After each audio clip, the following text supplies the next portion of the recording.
नमस्कार साथियों। कुछ ही घंटों में चुनाव प्रचार समाप्त होने वाले हैं और परसों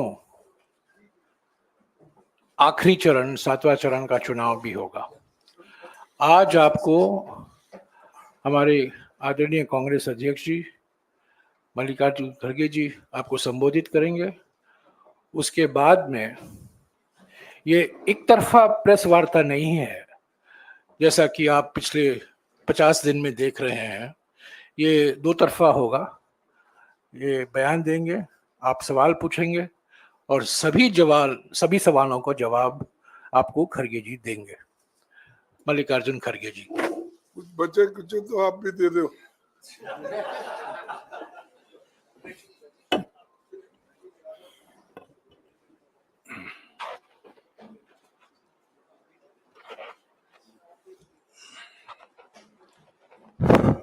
केसी वेणुगोपाल जी और जयराम रमेश जी, मीडिया के मेरे दोस्तों और सभी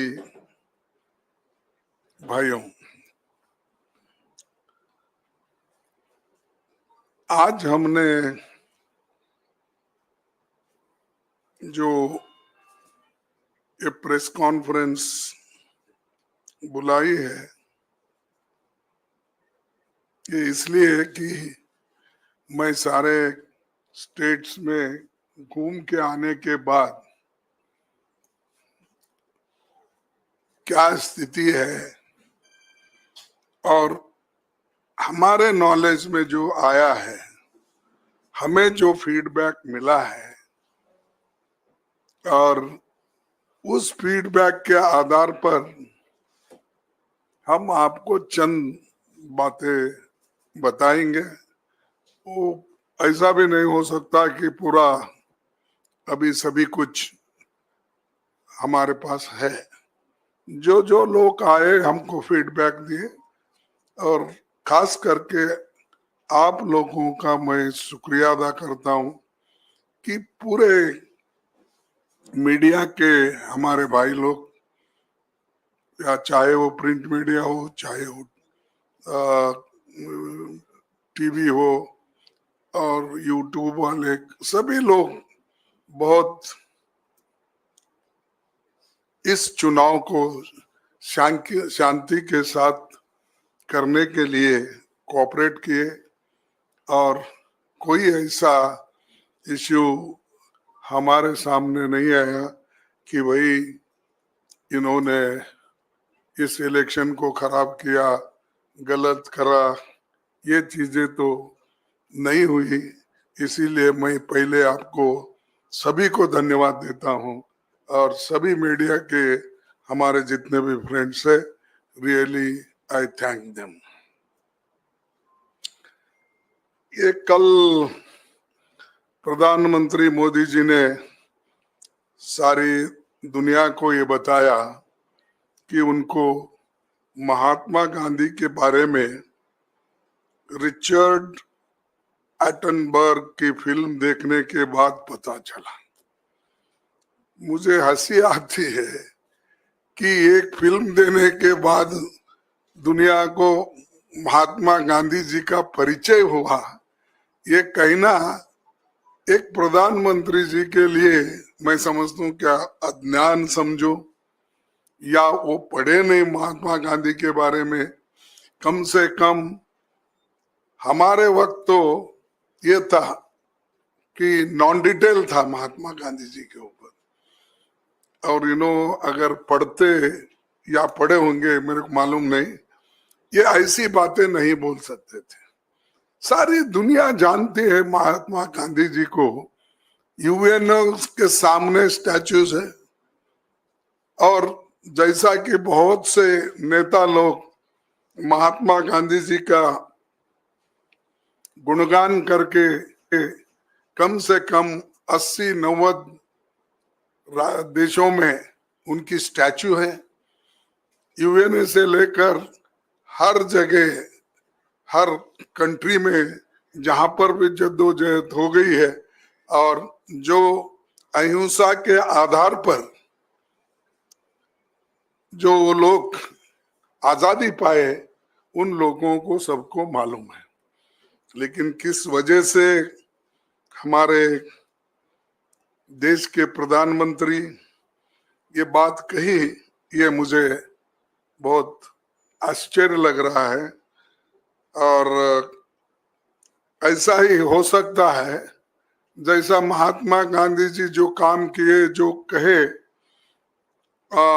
उसके बारे में पता नहीं है, तो मैं समझता हूँ संविधान के बारे में भी उनको पता नहीं होगा, नहीं तो ऐसा बातें बोलते नहीं थे।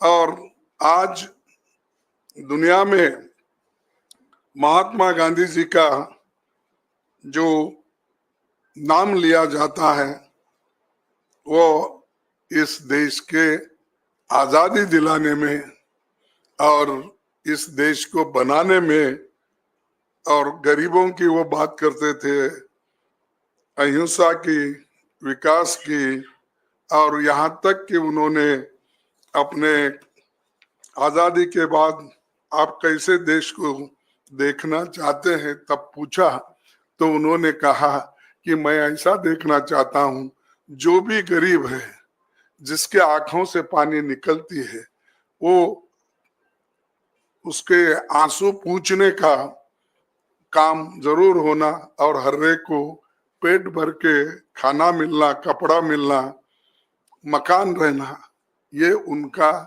एक स्वराज की कल्पना थी और स्वराज के लिए वो लड़े लाए। इसीलिए हम उनको नमन करते हैं। और जो लोग मोदी जी या और कोई भी बीजेपी में है, उनको अगर ये वो इग्नोरेंट है, तो मैं यही करूंगा कि कम से कम अब तो वो जरा फुर्सत मिलती है 4 तारीख के बाद, जून 4 तारीख के बाद, जब फुर्सत मिले तो उनकी ऑटोबायोग्राफी और उसके बाद ट्रुथ क्या है अपना एक, हाँ, एक्सपेरिमेंट ऑन ट्रुथ, तो विथ ट्रुथ। सो ये जो नॉन डिटेल्स थे हमको पहले, तो कम से कम वो पढ़ ले के ठीक ठाक से गांधीयन हो जाए, ये हमारी अपेक्षा है। सिर्फ विवेकानंद के इस पे जाके बैठने से या समंदर में डुबकी मारने से या गंगा में डुबकी मारने से ये ज्ञान नहीं आता, इसको पढ़ना भी पड़ता है, सोचना भी पड़ता है। इसीलिए मैं आपके सामने उनके बड़े जो विचार रखे उन्होंने देश के सामने, ये बताना चाहता हूं। और हम हमेशा, जो गांधी जी अहिंसा की पॉलिटिक्स करते थे, उन्होंने कभी भी नफरत की पॉलिटिक्स नहीं की और किसी के ऊपर उनका नफरत नहीं था। तो आज का जो हमारे मोदी जी का जो कोशिश है, वो सब नफरत से भरा हुआ है। और बगैर कोई भी बात करने दो, वो उसमें थोड़ा सा तो नफरत रहता ही है। तो हम एक सर्वोदय, सबकी भलाई हो, इस पे हम ध्यान देते हैं। और साथियों, आज शाम चुनाव प्रचार खत्म हो जाएगा 6 o'clock। 18वीं लोकसभा के लिए हो रहा ये चुनाव लंबे समय तक याद रह जाएगा। इसलिए याद रह जाएगा, इस चुनाव में देश का हर एक नागरिक जाति, धर्म, पंथ, क्षेत्र, लिंग, भाषा को भूलकर लोकतंत्र और संविधान बचाने के लिए एक साथ आया है। प्रधानमंत्री और भाजपा के प्रमुख नेताओं ने लोगों को धार्मिक और विभाजनकारी मुद्दों को ऊपर गुमराह करने के अनगिनत प्रयास किए। इसके बावजूद लोगों ने ये लोग डाइवर्ट जो करना चाहते थे वो उसके बजाय मुद्दों को चुना और हमने मुद्दों के ऊपर वोट मांगा। और आज मैं देखता हूं, कल भी मैं उड़ीसा में था, वो भी उड़ीसा में थे, बालेश्वर और भद्रक और एक जगह है जो भद्रक क्या कुछ है, हाँ, तो वहां पर भी मेरा भी भाषण था, फिर बालेश्वर में था, उनका भी बालेश्वर में था। तो यहाँ भद्रक में तो नहीं आए, वो उधर से उधर उड़ान उनकी हो गई। मेरे को 1 घंटा परेशानी उठानी पड़ी, क्योंकि जब तक वो नहीं उड़ते मैं नहीं उड़ सकता। तो फिर भी वहां हम बैठे रहे कार में। फिर उसके बाद में उन्होंने जाने के बाद हमको पास मिला तो हम निकल गए। तो कांग्रेस पार्टी हमेशा जो सोचती है जनता के समस्या को लेके सोचती है और करती भी है काम, और हम करके भी दिखाए। आपको मालूम है, जब सोनिया गांधी जी चेयरपर्सन थी और मनमोहन सिंह जी जब हमारे प्राइम मिनिस्टर थे, बहुत सी गरीबों के लिए हमने स्कीम लाए। उन स्कीम को भी हमने अमल में लाया और अनुष्ठान में लाकर लोगों को उसका फायदा भी दिया। और मोदी जी सब कहते हैं, लेकिन महंगाई, बेरोजगारी, किसानों की बदहाली, आर्थिक असमानता, संवैधानिक संस्थाओं का दुरुपयोग जैसे मुद्दे को जनता के बीच लेकर गई, और यही मुद्दे समस्त विपक्ष के मुद्दे बने और जनता ने हमें इन पर खुलकर समर्थन दिया। मैं इस मौके पर सभी नागरिकों को, इंडिया गठबंधन के सभी कार्यकर्ताओं को और कांग्रेस के अपने सभी साथियों को बधाई देता हूं, जो निडर होकर अपने इलाकों में सत्ता बल और धन बल के खिलाफ लोकतंत्र के लिए वो खड़े हुए और संविधान की रक्षा के लिए वो खड़े हो गए। इसके विपरीत अगर सत्ताधारी दल भाजपा का कैंपेन देखेंगे और प्रधानमंत्री जी की बात करेंगे, तो उन्होंने पिछले 15 दिन के भाषण अगर आप उठा के देखेंगे, तो मैं 15 दिन के अंदर ही वो मेरे को कितने गालियां दिए, मेरे पार्टी को, दूसरों को कितना बोले, अपने लिए क्या बोले, मैं थोड़ा आपको सैंपल बताता हूं। 15 दिन के भाषण में 232 बार कांग्रेस का नाम लिया, 758 बार मोदी शब्द का प्रयोग किया गया। खुद की हम बोले सो नहीं, खुद ही उन्होंने अपने भाषण में ये शब्द इतने बार अपने नाम उन्होंने लिया। 573 बार इंडिया गठबंधन और विपक्षी पार्टियों को, जिससे पता चलता है, विपक्षी पार्टियों की बात की एक बार भी महंगाई और बेरोजगार बात नहीं की, यानी दूसरे चीजें उन्होंने बोली। मोदी का नाम हुआ, हमारा हुआ, गठबंधन का हुआ, लेकिन बेरोजगारी के बारे में एक शब्द भी अपने भाषण में उन्होंने नहीं बोला। तो ये दर्शाता है कि मुद्दों को उन्होंने अलग कर दिया, सिर्फ अपना नाम लेना, प्रचार करना, ये काम उन्होंने करते रहे। उसके बाद में ये कांग्रेस पार्टी की सबसे बड़ी चुनौती थी, चुनाव के ठीक पहले हमारे पार्टी के खाते बंद कर दिए और जो हमने पैसा डोनेशन के रूप में हमको जो मिला था और हमारे रिटर्न में फाइल करने में जो थोड़ा सा लेट हुआ, तो उन्होंने कम से कम 135 करोड़ रुपए हम पे सीधा उन्होंने केस किया और उसके अलावा हमारे जो अकाउंट भी उन्होंने बंद कर दिया ताकि हम इलेक्शन में उसका इस्तेमाल नहीं करेंगे। यही हमारे साथ में दूसरे पार्टियों के साथ भी उन्होंने ऐसा ही किया। ऐसा किसी सत्ताधारी दल और सरकार ने इस देश में विपक्षी दलों के साथ कभी नहीं किया था। इसके पहले भी संसद के विंटर और बजट सेशन में सरकार का यही रवैया देखने को मिला।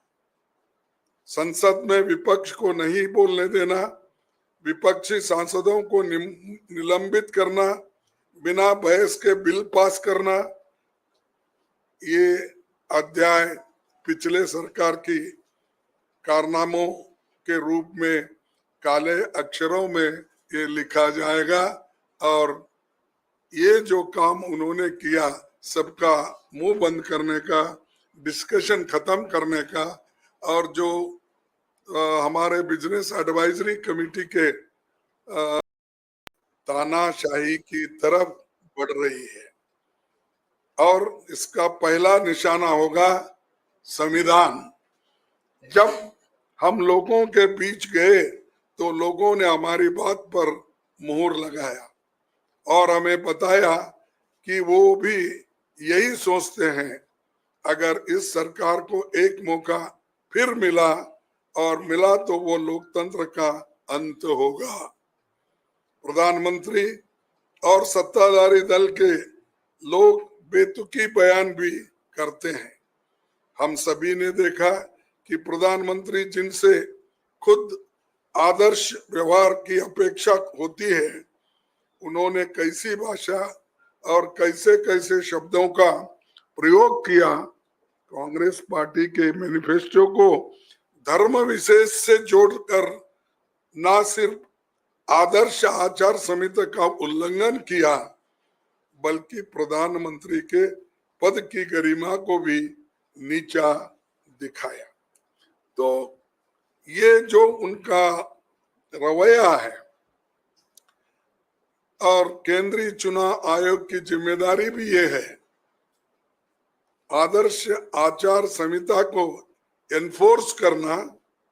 और 16 मार्च 2024 को चुनाव की घोषणा करते हुए कहा था, there shall be no appeal to caste और communal feelings for securing votes.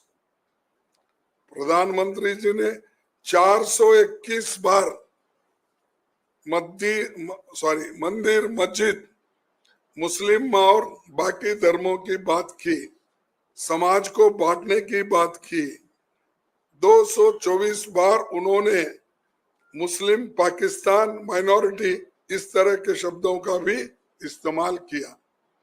मैंने कहा प्रधानमंत्री खुद 421 बार इस मंदिर और मस्जिद के बारे में किया। 224 बार उन्होंने मुस्लिम, पाकिस्तान, माइनॉरिटी की बात की। लेकिन सीसी इसको जो उन्होंने पहले कहा था, there shall be no appeal to caste और communal feelings of securing votes बोले थे। अब इनके आंकड़े मैं दे रहा हूं इसीलिए कि कम से कम लोगों को मालूम होने दो कि किस तरीके से ये चल रहा है। और केंद्रीय चुनाव आयोग के जिम्मेदार इसके लिए वो भी जिम्मेवारी है और आचरण का निष्पक्ष आकलन प्रत्येक भारतीय की अंतरात्मा या आने वाला समय ही कर पाएगा।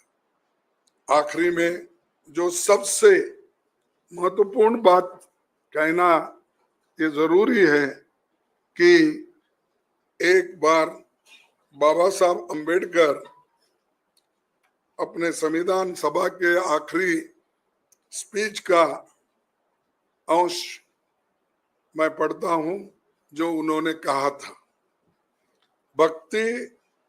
भक्ति in religion may be a road to the salvation of the soul. Bhakti in religion may be a road to the salvation of the soul. But bhakti in politics, bhakti or hero worship in a sure road to degradation and eventual dictatorship. ये बात constituent assembly के speech में, आखिरी speech में ये बाबा साहब अंबेडकर ने दोहराया था।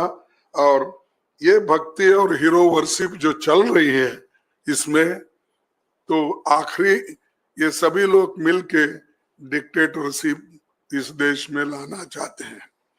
और प्रधानमंत्री जी द्वारा खुद को अब भगवान का अवतार भी मान रहे हैं, बताने का प्रयास उनके लोगों ने कर रहे हैं।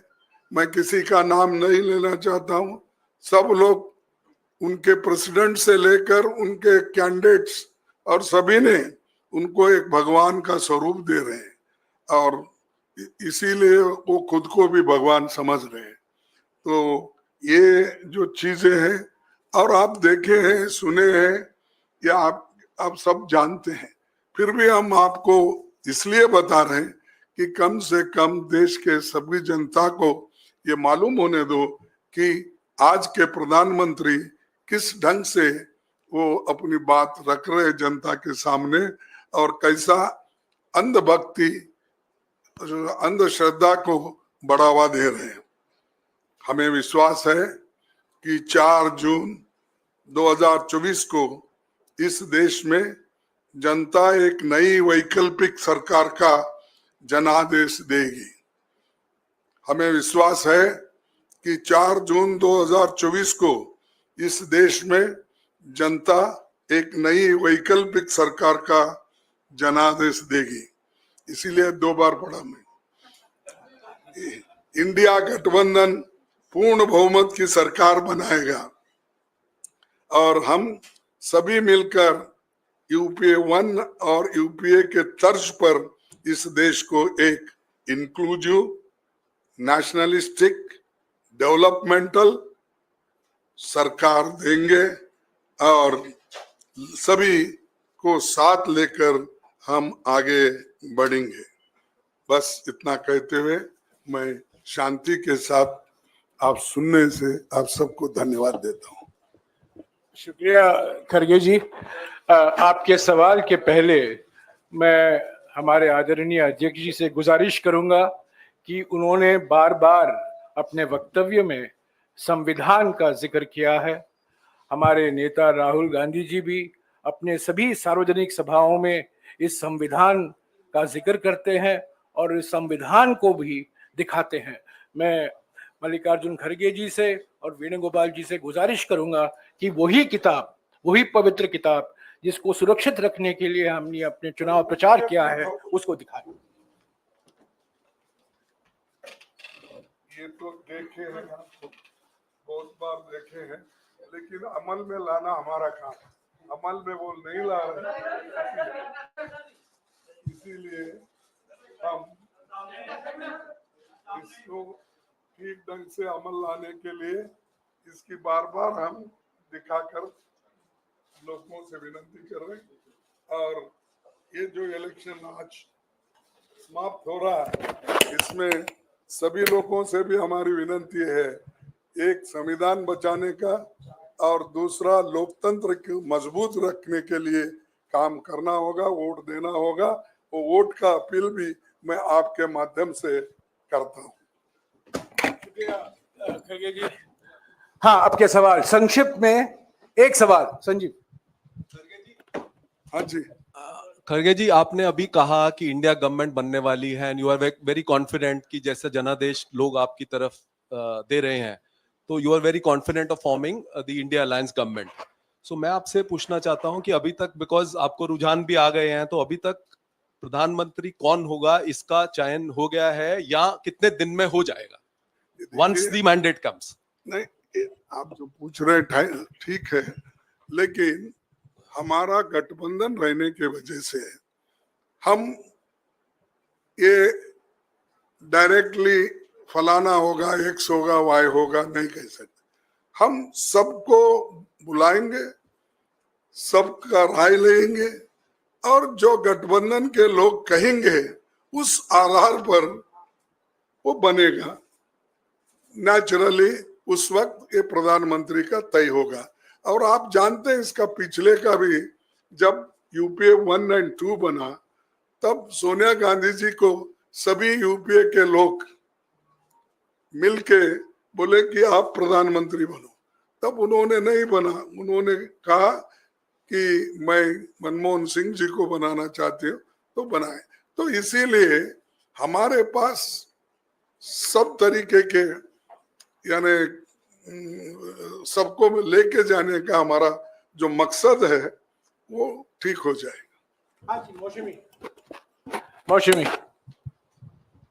सर, अभी अभी डेटा आया है कि प्रधानमंत्री ने 206 रैलियां और इवेंट की हैं, बीजेपी की तरफ से आए आंकड़े, और 80 इंटरव्यू दिए हैं, जो कि रिकॉर्ड प्रचार है.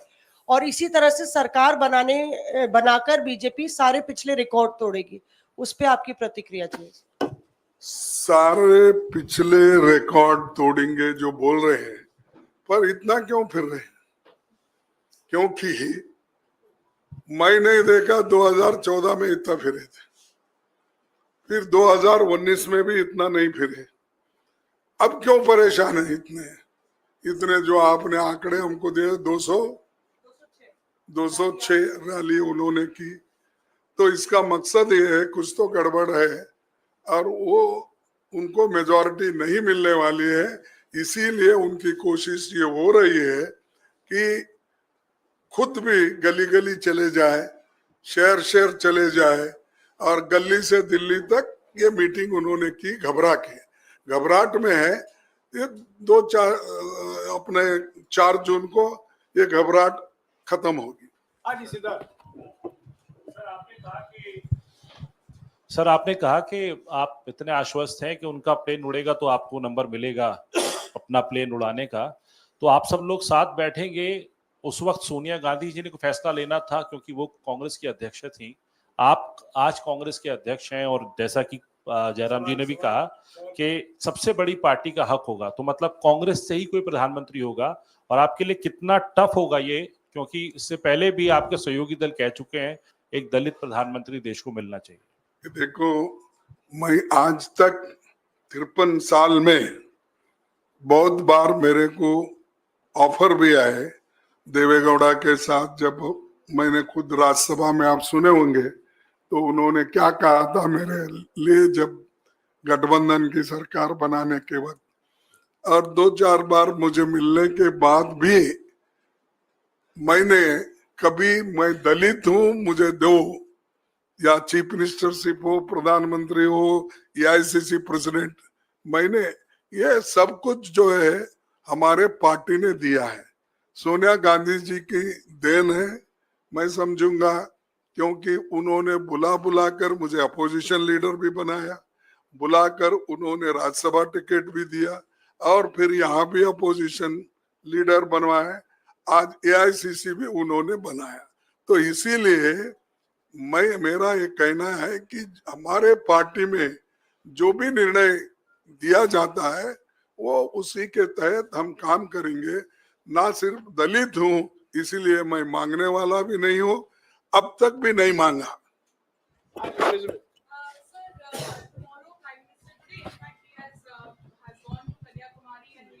For meditation there.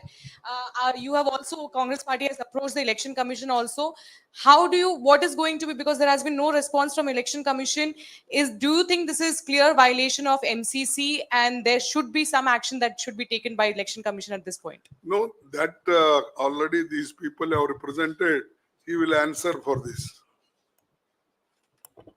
हमें कोई इतराज नहीं है 1 तारीख के बाद कहीं भी जाएं मेडिटेशन के लिए, पर कल मेडिटेशन और परसों मेडिटेशन के लिए जो जा रहे हैं ये आचार संहिता का बिल्कुल स्पष्ट उल्लंघन है।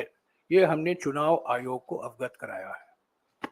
1 तारीख के बाद वो कहीं भी जाएं मेडिटेशन के लिए, और 4 तारीख के बाद तो परमानेंट मेडिटेशन होगा उनको, क्योंकि वो निवर्तमान प्रधानमंत्री हैं।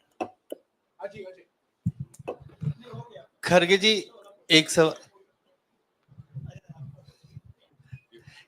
एक सवाल है। प्रधानमंत्री जी आज कहीं चुनावी सभा में थे, उन्होंने कहा कि 4 जून के बाद बड़ा पॉलिटिकल स्टॉर्म आने वाला है देश में। तो क्या आप डिकोड कर सकते हैं कि किस तरह का पॉलिटिकल स्टॉर्म होगा? और दूसरा एक छोटा सा सवाल ये है कि प्रधानमंत्री जी को मेडिटेशन पर जाने की जरूरत होती है, आप भी एक्सटेंसिव आपने प्रचार किया, क्या आपको भी अगले 1-2 दिन कहीं बाहर जाना है, कहीं आराम करना है, कोई मेडिटेशन करना है? देखिए, एक तो आपने पहला सवाल क्या पूछा? देखिए, प्रधानमंत्री जी ने कहा कि 4 जून के बाद, वो तो स्वेरिंग इन सेरेमनी का ओथ की तारीख भी बता रहे हैं कि 10 जून। तो आप डिकोड कर सकते हैं कि किस तरह का पॉलिटिकल स्टॉर्म आने वाला है देश में? नहीं भाई, क्या आने वाला उनको मालूम, लेकिन वो जाने वाले जरूर है, ये तो मैं कह सकता हूँ। वही उनको डर होगा, यही भूकंप आने वाला है बोले तो उनके लिए आने वाला है, हमारे लिए नहीं है।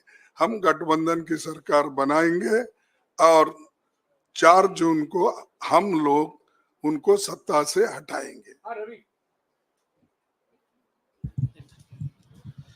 खरगे साहब, आपने 1 तारीख को मीटिंग बुलाई है तमाम अपने सहयोगी दलों की, इंडिया गठबंधन के दलों की। क्या एजेंडा होगा उस मीटिंग का? क्या उसमें प्रधानमंत्री के नाम को लेकर भी चर्चा होगी? और मैं एक और चीज पूछना चाह रहा था कि बार बार जयराम जी कहते हैं कि 140 का आंकड़ा जब जब आपने पार किया है तब आपने सरकार बनाया है, या फिर सरकार बनाने से बीजेपी को रोका है? क्या 140 के आंकड़े को आप पार कर पा रहे हैं इस बार कांग्रेस पार्टी? ये देखिए, जब हम बीजेपी की सरकार को सत्ता में आने से रोक रहे हैं और मोदी जी को प्रधानमंत्री बनने से रोक रहे, इसलिए उतने आंकड़े हमारे पास है। तो इसीलिए इसमें कोई संशय की बात नहीं है कि हम जरूर उनको सत्ता से हटाएंगे। और दूसरी बात आपने कही कि 1 तारीख की मीटिंग है, ये तो इनफॉर्मल मीटिंग है। हम काउंटिंग के दिन क्या क्या स्टेप्स लेना और क्या क्या करना, इसके बारे में सोच रहे हैं, दूसरे किसी चीज के ऊपर मीटिंग नहीं है। That's all. ममता बनर्जी ने कहा है कि वो 1 तारीख की मीटिंग से दूर रहेंगी, इस पर क्या स्टैंड होगा? देखिए, हमने बोला ना, ये तो इनफॉर्मल मीटिंग है, इसमें हम सिर्फ काउंटिंग के दिन कैसी हमारी तैयारी होना चाहिए और कैसे हमारे लोग अलर्ट रहना चाहिए, ईवीएम के बारे में हो या काउंटिंग के जो 17C फॉर्म, ये इसका कैसा इस्तेमाल होता है उसके बारे में, ये जो जनरल है इसका कोई इसमें। अब उन्होंने ये भी लिखा है हमको कि उस दिन मैं इलेक्शन में बिजी हूँ और खास करके उनके जो अभिषेक का इलेक्शन भी उसी दिन है, इसीलिए मैं बिजी हूँ बोल के उन्होंने इत्तला किया है। तो इसीलिए इसमें कोई ये बात नहीं, just for our own sake ये मीटिंग कर रहे हैं, हमारे लोगों को ट्रेंड करने के लिए और एक इंफॉर्मेशन देने के लिए। हो गया आपका सवाल।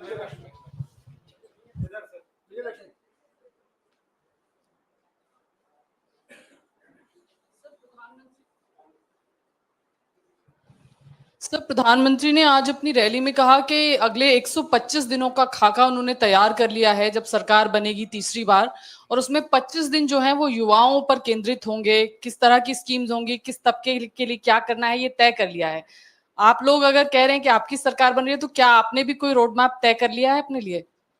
देखो, उन्होंने क्या करते हैं हम उधर देखते नहीं, हम क्या करने वाले हैं वो पूरा हमने बता दिया। हमारा गारंटी कार्ड आपके सामने है, वो काम हम शुरू करेंगे। तो इसीलिए मोदी को देखकर हम काम नहीं करते, हमारा खुद का एजेंडा है, हम वो इम्प्लीमेंट करेंगे। शुक्रिया खड़गे जी। वेणुगोपाल जी आप कुछ कहेंगे? No. This tomorrow's meeting only, Congress President already told on first meeting, is only for discussing about the counting preparations. And this, we already told our state units to alert about the 17C form. Therefore, we have to have a review on that day about the 17C form collections and the counting day preparation. Nothing else is going to discuss. That is an informal meeting. We informed major political party leaders all. Well, this is most of them are coming. Rightly, Congress President told about the inconvenience Mamdaji put forward. That's not. This is on first. Thank you.